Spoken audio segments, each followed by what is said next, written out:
Chinese যেহেতু আমরা next হাঁটলে ছবি ভালো হইব ব্যাট সবাই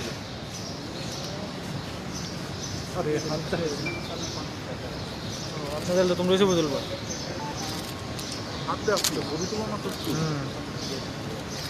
তুমি ওই দিবা সেন্দ না রিও 300 তে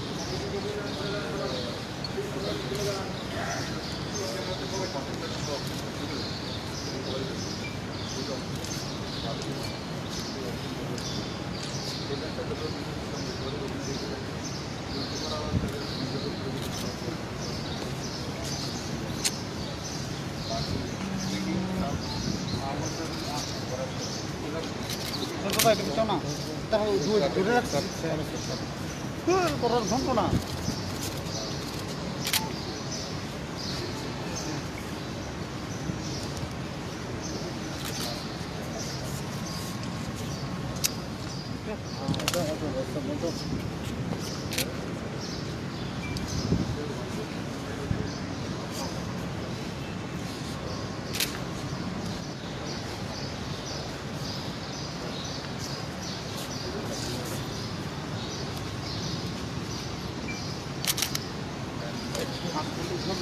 লম্বা সন্তুলিত আগে আগে ওই নজদাবি চক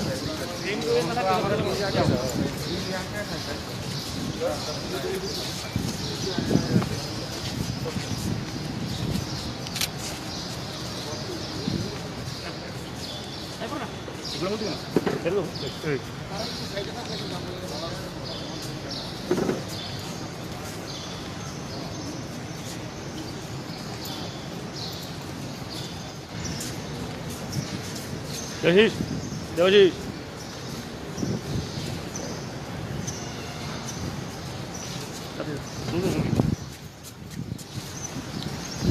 কয়ে দেন না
বুমটা একটু নিচে বুমটা একটু দূরে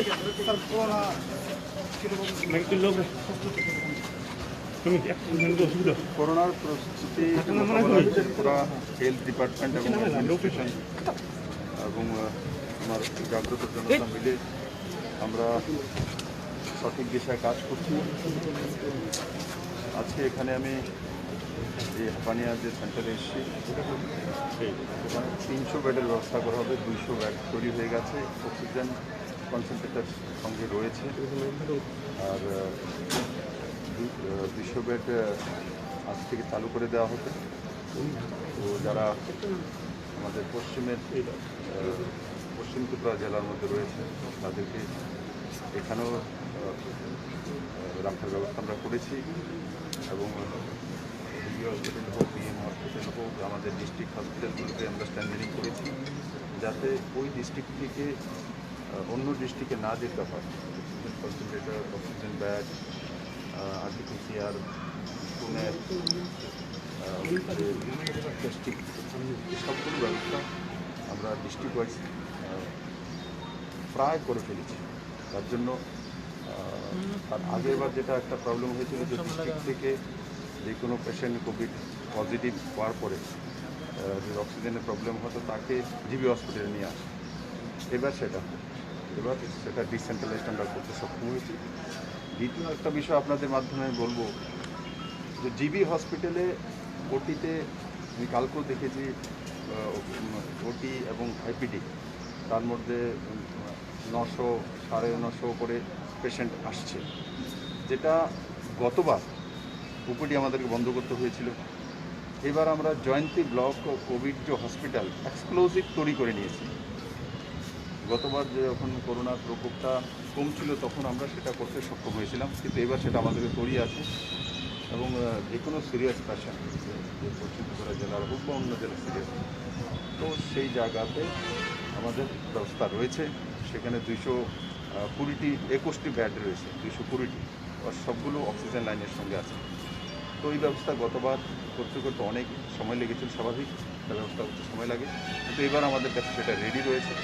তার জন্য এমনিতে যারা রেগুলার পেশেন্ট আছে, যারা জিবি হসপিটালে যায়, বিএম হসপিটালে যায়, রেফারেল পেশেন্ট আছে অন্য কোনো রোগের কারণে, ওনারা যাতে জিবিতে যাওয়ার সময় কোনো ভয় পাওয়ার দরকার নেই। কারণ কি জয়ন্তী ব্লক সম্পূর্ণ আলাদা। তার আগে যেটা হয়েছিল জিবির মাঝখানেই থার্ড ফ্লোর, ফোর্থ ফ্লোরে ব্যবস্থা করা হয়েছিল কোভিডের জন্য। এবার সেটা কমপ্লিটলি আলাদা জয়ন্তী ব্লক। তার জন্য যে কোনো পেশেন্ট জিবিতে যাবে, ওপিডিতে, আইপিডিতে নিজের পরিবারকে অন্য কোনো রোগের জন্য চিকিৎসা করার জন্য নিশ্চিন্তে যেতে পারে, সেই ব্যবস্থা জিবিতে রয়েছে এবং তার জন্য প্যানিক হওয়ার কোনো দরকার নেই। আমি শুধু এটাই বলবো, ইজি টু কোনো কিছু না নেওয়া, কারণ এটা একটা ভয়াবহ বিমারি। এটা সেকেন্ড ওয়েভ আসছে, থার্ড ওয়েভ আসবে। আর আপনাদের মাধ্যমে যেটা বলবো, টিকাকরণ, এমনিতে টিকাকরণে আমরা ভারতবর্ষে একটা প্রথম যে 1-2টা রাজ্য আছে তার মধ্যে ত্রিপুরা রয়েছে। আমি সবাইকে বলবো যে 45 অ্যান্ড অ্যাভাব তার পর্যাপ্ত টিকা আমাদের কাছে রয়েছে। সেই টিকাকরণে যেভাবে আমরা প্রথম দিন থেকে করে আসছি সেটা স্পিড আরও বাড়ানো, যত কম সময় বাড়ি থেকে বেরিয়ে গিয়ে টিকাকরণ করে নেওয়া। আর যেটা কেন্দ্র সরকার ঘোষণা করেছে বিলো 44, 18 বছর থেকে শুরু করে, সেটার জন্য আমরা অর্ডার দিয়ে দিয়েছি 2টি কোম্পানিতে এবং ফলো আপ করছি। আর আসতেই আমরা সেটাও শুরু করে দেব। কিন্তু আমি আপনাদের মাধ্যমে অনুরোধ করব, যার যার বাড়িতে অ্যাবাভ 45 রয়েছে, এখনও একটা সংখ্যা বড় রয়েছে, প্রায় 2.5-3 লাখের কাছে, 2.5 লাখের কাছাকাছি বাকি রয়েছে। এই 2.5 লাখ যাতে হয়ে যায়, সুতরাং আপনারা একটা কথা বিশ্বাস করুন যে টিকাকরণের কারণে আগরতলাতে আমরা বড় মাত্রা টিকাকরণ করতে সক্ষম হয়েছি। তার কারণে অন্যান্য যে আমি নর্থ ইস্টের সিটিগুলি দেখছিলাম, তো কোনোখানে 22% পজিটিভিটি রেট, 30% পজিটিভিটি রেট, কিন্তু আগরতলাতে এখন পজিটিভিটি 6%-এর কাছাকাছি। তো স্বাভাবিক আমরা তো চাইবো যাতে আমাদের পার্সেন্টেজটা একদম ডাউন হয়ে যায়। তার জন্য আমি আপনাদের বলবো টিকাকরণে কোনো অবহেলা না করা, আর টিকাকরণ মানে স্বতঃস্ফূর্তভাবে ক্লাবগুলো, রাজনৈতিক দলগুলো, অ্যাডমিনিস্ট্রেশন, সর্বোপরি সমস্ত ত্রিপুরাবাসী প্রত্যেকটি পরিবারকে বলবো, যেটা আমাদের কাছে আছে সেটা আগে নিয়ে নিন, আর যেটা 18 থেকে 50 পর্যন্ত সেটা যখনই আমাদের কাছে আসবে তৎক্ষণাৎ আমরা সেটা শুরু করব। স্যার, অটল বিহারী বাজপেয়ী রিজিওনাল সেন্টারকে আগামীকাল বিসিএসসি হিসেবে ঘোষণা করা হবে, সেখানে কী কী ব্যবস্থা হবে? क्या है कि परिस्थिति से दिन गुजर रहा है, उसको ध्यान में रखते हुए हम लोग कोशिश कर रहे हैं कि हम लोग किसी भी चुनौती का मुकाबला कर सकें।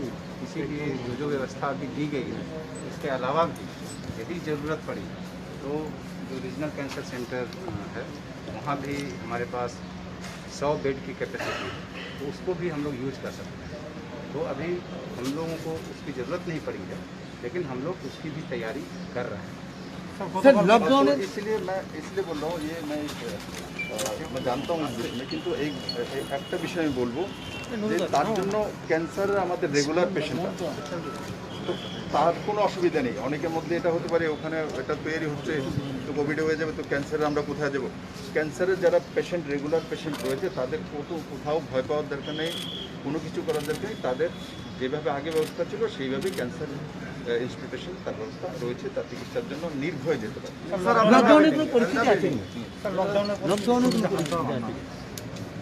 লকডাউনের বিষয়ে এখনও রাজ্য সরকার ভাবেনি, কেননা আমরা যে ভিড় ভাট্টা যেইগুলো হয় আমাদের নগর পঞ্চায়েতগুলিতে এবং কর্পোরেশনে আমরা আগেই জানি যে নাইট কার্ফিউ আছে।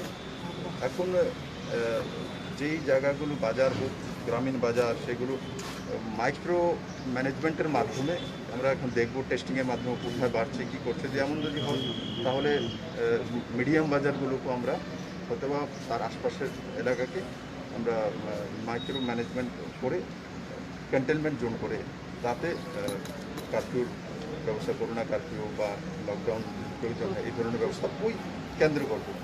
সম্পূর্ণভাবে বন্ধ করার মতো এখন ত্রিপুরার স্থিতি আসেনি, আর যদি আসে তো সেই বিষয়ে রাজ্য সরকার তৈরি আছে।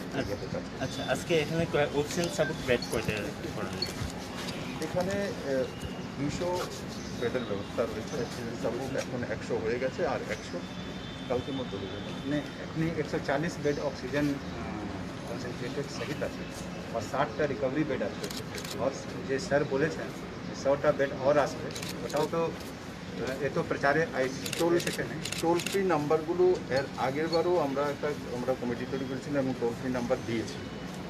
একটা তো আছে আমাদের যেখানে ইয়ার সিস্টেম রয়েছে সেখানে নাম্বার আছে, সেখানে যে বাইরের যারা ছিল এরা সব যোগাযোগ করতো, তার মধ্যে নাম্বার আছে NHM থেকে, হেলথ ডিপার্টমেন্ট থেকে, পুলিশ ডিপার্টমেন্ট থেকে, সেই জায়গাতে 24/7।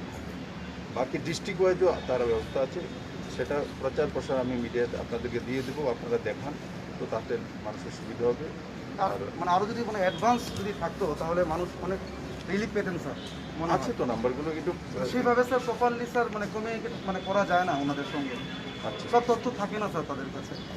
তো সেটা যদি আপনি দেখেন স্যার তাহলে ভালো হবে। করা যাবে। স্যার আগরতলা শহরে অনেক এমনি ডক্টর আছে।